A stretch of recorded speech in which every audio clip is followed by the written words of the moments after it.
your textbook did a really great job explaining the personality disorders. I actually don't have a whole lot to add on this, except that there are a couple that the way that they're explained in general summaries, there can be a lot of questions about, well, so how would I know if it's this or if it's this? So I wanted to go through just a couple of the important differential diagnoses, I guess, about how you would tease out some of those smaller differences. So the first one I want to talk about, and I only have two of these, but the first one that I wanted to talk about is paranoid schizophrenia versus paranoid personality disorder. Because both of these involve this pervasive fear that someone is trying to hurt me, someone is trying to kill me, somebody is trying to make things go very wrong in my life. So the primary difference between paranoid personality disorder and paranoid schizophrenia is lack of hallucinations. Again, if you remember when we talked about paranoid schizophrenia, hallucinations are common, especially auditory hallucinations, hearing voices warning you that someone is trying to hurt you or that something is wrong. This is an energy drink, not a White Claw, I promise. So with paranoid personality disorder, you do not have those hallucinations. You have the bizarre delusional thinking, right? Because you're putting together pieces of some imaginary puzzle that someone's trying to hurt you or kill you.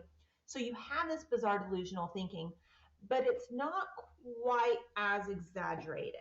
A lot of times with paranoid schizophrenia, this delusion comes in the form of, I'm getting secret messages from the television or something of that nature.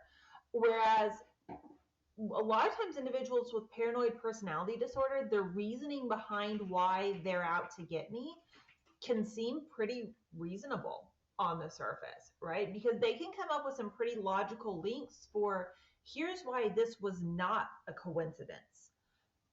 So the delusional thinking doesn't get quite as bizarre. It doesn't get quite as out there, if you will. And the last important thing with paranoid personality disorder is that there are no additional positive symptoms, if you remember when we discussed positive symptoms related to schizophrenia. Now, one more important thing about paranoid personality disorder, there's actually quite a bit of debate in the psych field right now, and a lot of people wanted paranoid personality disorder taken out of this most recent edition of the DSM. The reason for this is we very rarely see it just sitting there on its own. We tend to see it in relation with another disorder.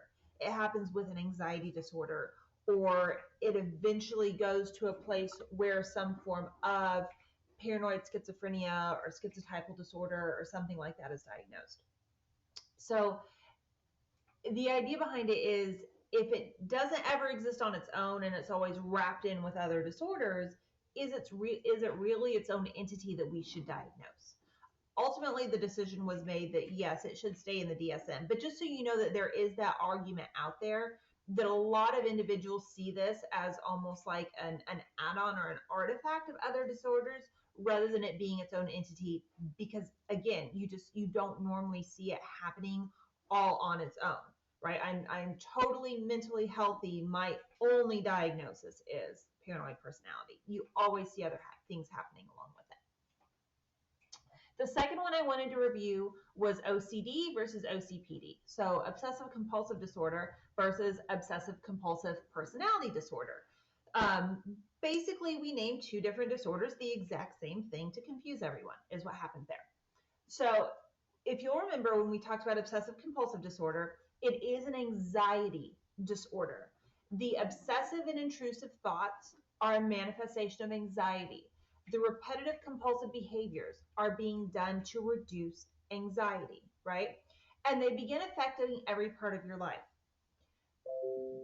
I am almost out of time, so I will stop this and pick it up on the next video.